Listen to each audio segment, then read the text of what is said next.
cannot continue to spend and to increase your budget every single year. I mean, families out here, you saw earlier how many families have taken pay cuts. How many families up here unemployed? How many houses do you have in Winthrop Harbor that are in foreclosure because of the situation? How many businesses have gone out of business? You can't continue to raise taxes. Your budget tonight, I'm assuming, I'll ask you this, does it include a levy increase for December? Did you budget with that already in place? So you've already budgeted, you're budgeting ready to increase taxes again this year coming up. You know, the people can't continue to afford this. And the one teacher did say, one comment here for the teacher, that, I mean, and we keep hearing every day, shared sacrifice, shared sacrifice. Why are the parents and the taxpayers the only ones ever asked to sacrifice?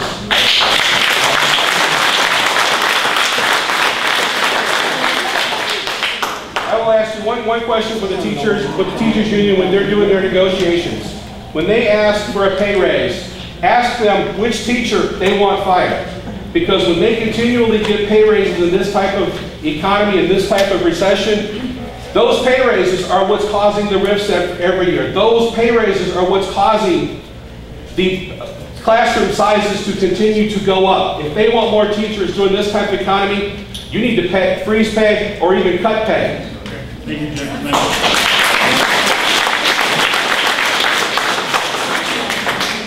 Oh my God.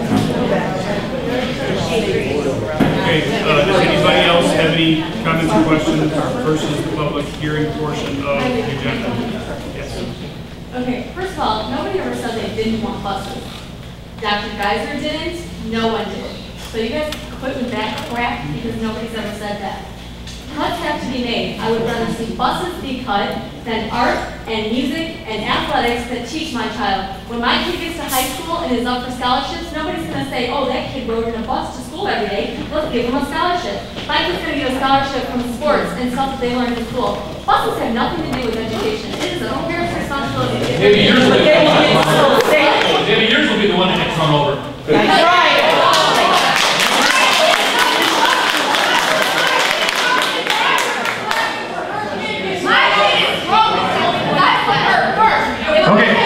Hey. That's enough, please.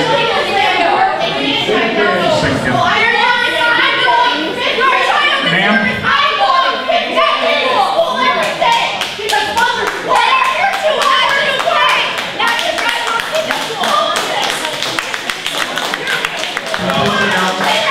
Sit down, please. Thank you. I have an education. I'm going to hear it. And it's a damn one. Yeah, you got one. Okay, that's enough. Please address the board and not the audience, please. What about the sexual offenders? 2 last year? I've got somebody back here with their hand up. Yes. I do not have a child in the school system. Oh, I'm sorry. Can you state your name for me, please? Deborah Melesio. And you're from Winthrop Harbor? Yes. Okay. I don't have a child that goes to the school, but my roommate does.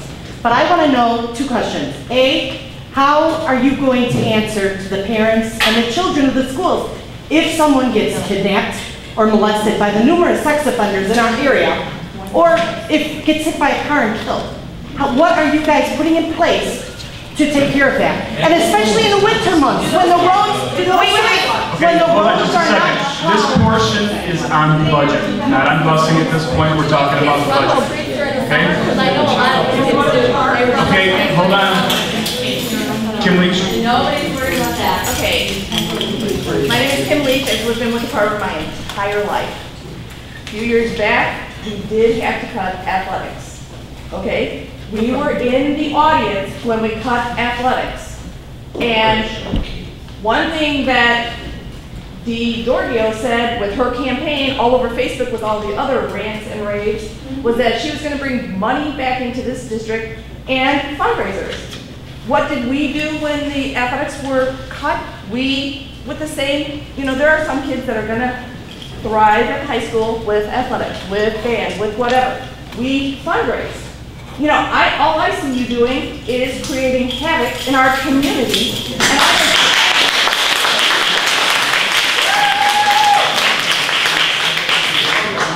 And I'm a member of the public and I am asking to respond to that. sitting there, you're a board member. You're Yeah, you're a board member. Thank you. Dr. Is there anybody else in reference to the budget? Yes, sir. My name is Roy Adams. I've been up here since 1975. All three of my kids have gone through this. My 4 grandchildren have gone through this school district. Me and my wife was here the last 2 times you guys wanted to raise the taxes. Okay, the first time it got voted down, true. I voted against it. Okay, second time, come up here and they kept saying, it's for the kids, it's for the kids. This gentleman at the end of the thing here stood right to my face and told me it's for the kids.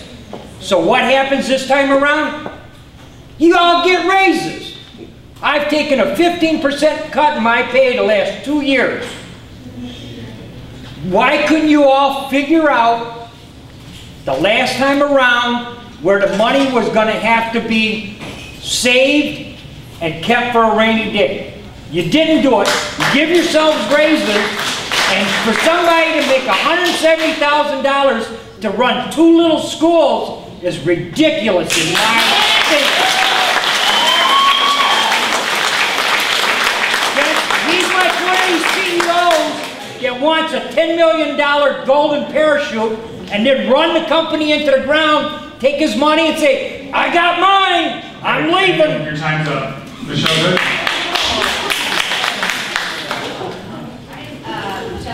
I have 3 kids in the district, and because where we live, we have never had bus service even offered to us.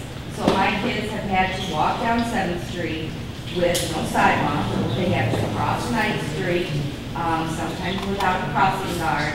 And in the 15, 16 years that I've had kids going to school, none of them have ever been approached by a stranger. None of them have gotten hit by a car. But I do understand people coming from across Sharon Road, there's busing issues. It's dangerous for some of these kids. But I urge the board, if there is money in the budget for anything, it would be to get some more teachers back on board. The impact that would have would be on a larger number of students, would improve their educational process, which is exactly what a school needs to do.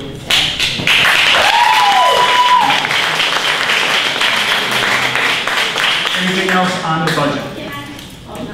On the budget? Okay, the hearing is now closed. And we're going to move on to the consent agenda items.